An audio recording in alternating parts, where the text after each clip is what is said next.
Hi hello everyone. सो एक नई company पे आज हम डिस्कशन करेंगे। गोपाल स्नैक्स एफएमसीजी इंडस्ट्री की ये कंपनी है। कुछ टाइम पहले ही इस कंपनी का आईपीओ आया था। तो ओवरऑल देखेंगे कि रिजल्ट कैसे रहे हैं इनके फोर्थ क्वार्टर के, बिजनेस मॉडल कैसा है एंड क्या ग्रोथ हम इस कंपनी से आगे एक्सपेक्ट कर सकते हैं। सो गोपाल स्नैक्स का बिजनेस मॉडल अगर आप देखोगे तो बेसिकली ये कंपनी मैन्युफैक्चरिंग करती है। जो स्नैक्स होते हैं आपके, एथेनिक स्नैक्स होता है, वेस्टर्न स्नैक्स जो होते हैं, ये सारे प्रोडक्ट्स की कंपनी मैन्युफैक्चरिंग करती है। गुजरात बेस्ड ये कंपनी है। 1999 में ये कंपनी स्टार्ट हुई थी।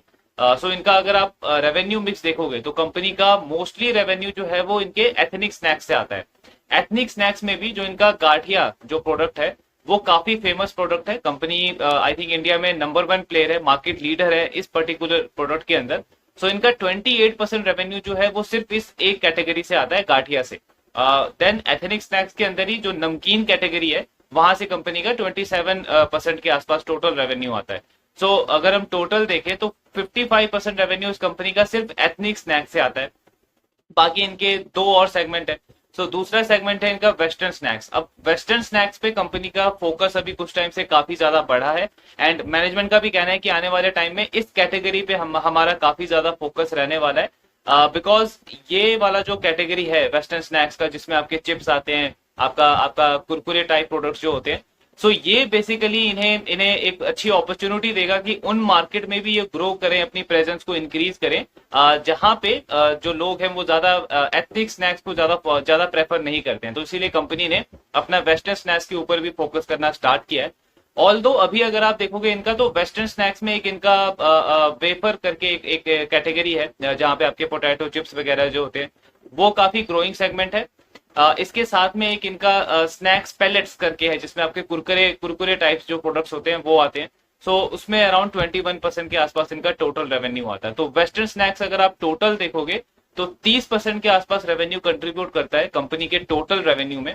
लेकिन मैनेजमेंट का फोकस है कि इस वाले सेगमेंट को, इस वाली कैटेगरी को आगे धीरे धीरे और अच्छे से ग्रो करना है। देन तीसरी कैटेगरी है इनकी अदर प्रोडक्ट्स की। सो अदर प्रोडक्ट्स में बेसिकली कंपनी जो आपका बेसन है, पापड़ है, सोन पापड़ी है, इस तरीके के प्रोडक्ट्स को मैन्युफैक्चर करती है। कुछ मसाले वगैरह भी कंपनी बनाती है। सो ये जस्ट इन्होंने अभी कुछ टाइम पहले ही जो एडिशन किया है अपने ओवरऑल प्रोडक्ट कैटेगरी में।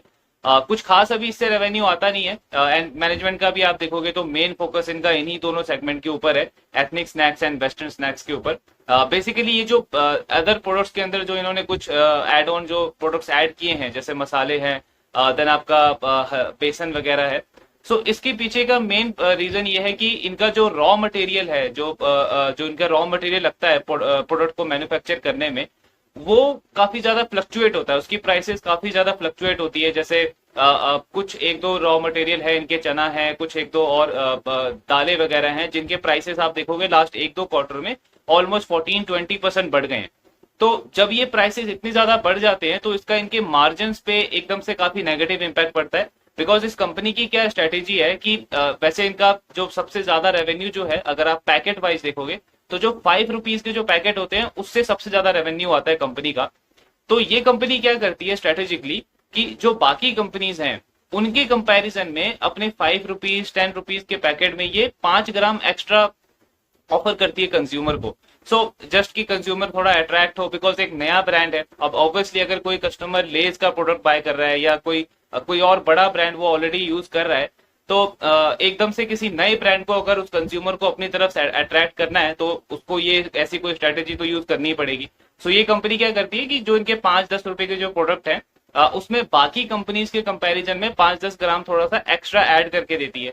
लेकिन अब इसमें क्या होगा कि अगर आपके रॉ मटेरियल के प्राइसेस ही बढ़ गए, जो आपका जो आपके आप जो यूज कर रहे हो, ऑयल यूज कर रहे हो, जो आप पोटैटो यूज कर रहे हो, अगर उसके प्राइसेस आपके सडनली बढ़ जाते हैं तो कंपनी क्या करती है कि उनको फोर्सफुली वो जो एक्स्ट्रा ग्रामेज वाला जो ऑफर है वो थोड़ा सा कम करना पड़ता है।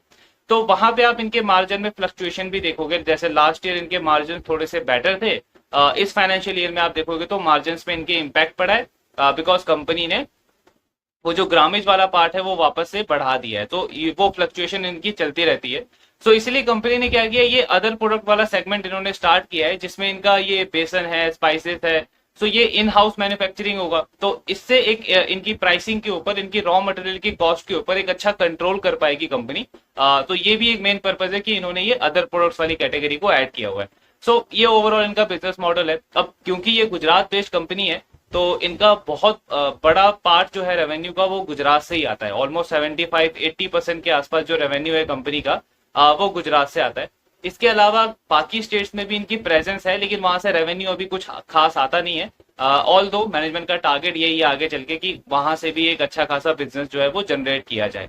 सो ये ओवरऑल बिजनेस मॉडल है। बाकी अगर हम रिजल्ट देखते हैं इस कंपनी के, तो इनका जो रेवेन्यू है, जो सेल्स है, वो अराउंड 8% से ग्रो हुई है इस क्वार्टर के अंदर। 8% की ग्रोथ आई है उसमें।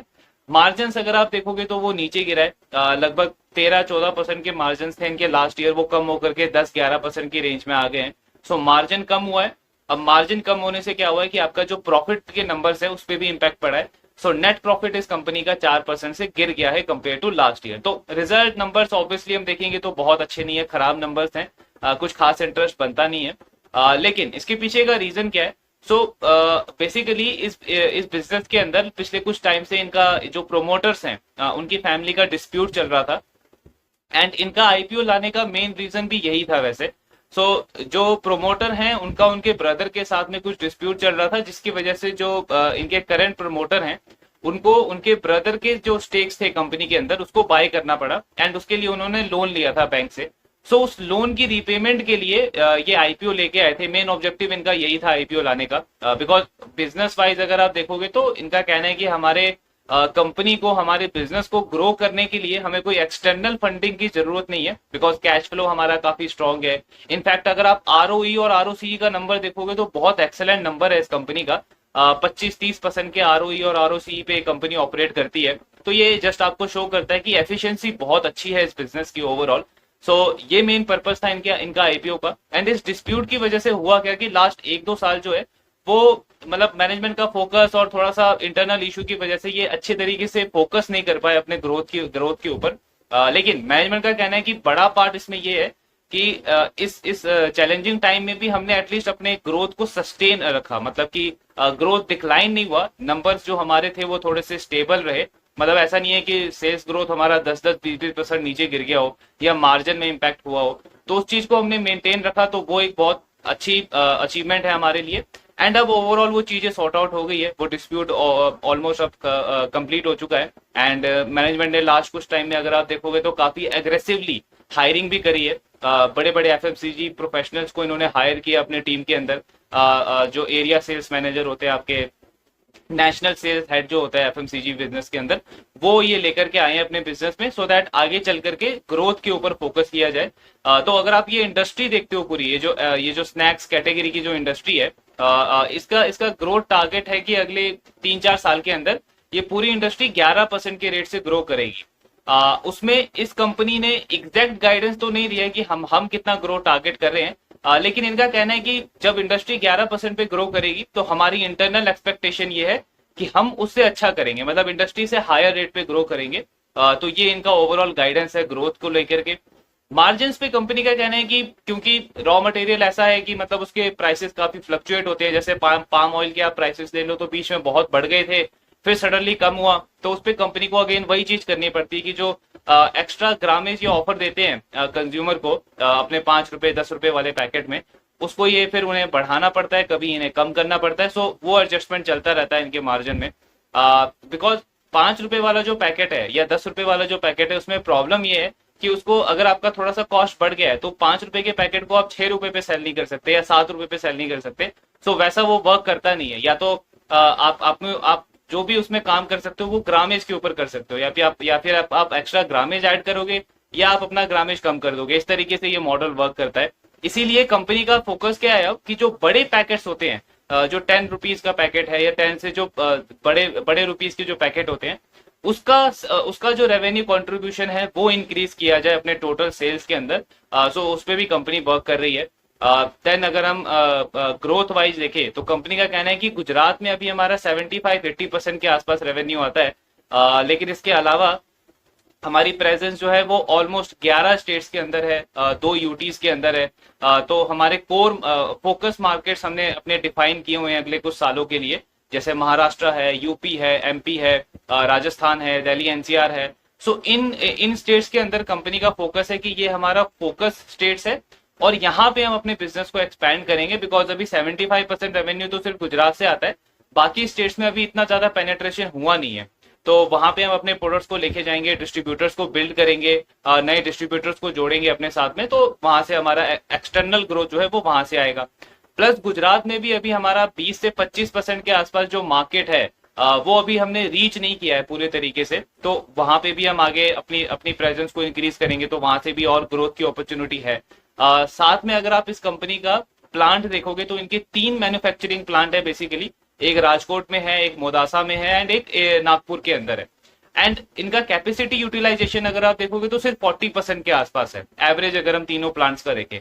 सो कंपनी का कहना क्या है कि क्योंकि अभी कैपेसिटी यूटिलाइजेशन हमारी सिर्फ 40% है, तो हमें अगले एटलीस्ट 2 साल के लिए तो कुछ एक्स्ट्रा बहुत बड़ा कैपेक्स करने की जरूरत नहीं है, बिकॉज 40% जब तक हमारा 70-80% तक नहीं जाता है तब तक हमारे पास मतलब अपॉर्चुनिटी को, डिमांड को मीट करने के लिए ऑलरेडी कैपेसिटी है। तो अभी फोकस यही है कि इस कैपेसिटी यूटिलाइजेशन को बढ़ाया जाए, आने वाले सालों के अंदर ग्रोथ पे फोकस किया जाए, मार्जिन को थोड़ा सस्टेनेबल रखा जाए, स्टेबल रखा जाए, एंड जो नए मार्केट्स हमने आइडेंटिफाई किए हैं वहां पे हम धीरे धीरे पेनिट्रेट करें। तो ये ओवरऑल इनका गाइडेंस है। अब ऑब्वियसली अगर हम नंबर्स देखें तो नंबर्स में कुछ इंटरेस्टिंग नहीं है, और स्टॉक में भी कुछ ज्यादा इंटरेस्ट अभी बनता नहीं है, लेकिन इस बिजनेस को ट्रैक करते रहेंगे हम, बिकॉज इनका अगर आप साइज देखते हो तो साइज बहुत छोटा है, सिर्फ 4,4200 करोड़ के आसपास का मार्केट कैप है इस कंपनी का। गुजरात में ये कंपनी मार्केट लीडर है, गाठिया जो कैटेगरी है उसमें तो इंडिया में लीडर है ये। सो 1-2 सेगमेंट के अंदर इनकी अच्छी पकड़ है, प्लस गुजरात में इनको पिछले कुछ सालों में काफी बड़े प्लेयर से कंपटीशन मिला है, लेकिन उसके बाद भी कंपनी ने अपने बिजनेस को अच्छे तरीके से ग्रो किया। अगर आप पिछला 10-15 साल का इस कंपनी का ट्रैक रिकॉर्ड देखते हो, सो बेसिकली इनको करना क्या है, गेम वही है कि गुजरात का प्लेयर है, अब इनको वो वाली सक्सेस जो है वो रेप्लिकेट करना है बाकी स्टेट्स के अंदर। पहले तो जो इनके फोकस स्टेट्स हैं एमपी, यूपी, महाराष्ट्र वगैरह यहाँ पे, देन इसके साथ में पैरेलली ये कुछ और स्टेट्स के अंदर भी एंटर कर रहे हैं, लाइक झारखंड में, छत्तीसगढ़ में, चंडीगढ़ में।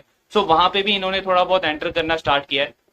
तो बस वही गेम है कि जो गुजरात में इन्होंने सक्सेस अचीव की उसको ये रेप्लिकेट करे बाकी स्टेट्स के अंदर, एंड स्कोप ऑफ अपॉर्चुनिटी बहुत बड़ा है, बिकॉज पूरी इंडस्ट्री अगर 11% पे ग्रो कर रही है, तो अगर चीजें इन्होंने अच्छे से एग्जीक्यूट करी मतलब ऑटोमेटिकली आप देखोगे कि 18-20% की ग्रोथ कंपनी अचीव कर सकती है। साइज ऑफ स्कोप अपॉर्चुनिटी हम देखें तो अच्छी है इस कंपनी के पास में।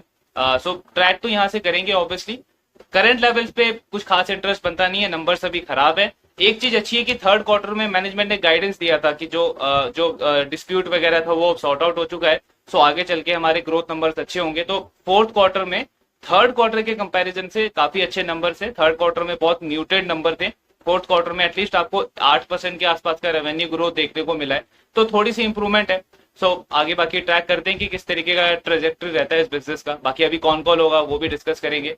सो ये ओवरऑल एनालिसिस था गोपाल स्नैक्स के ऊपर। बाकी जो भी आपके डाउट्स हैं, do let me know in the comment box. Thank you very much.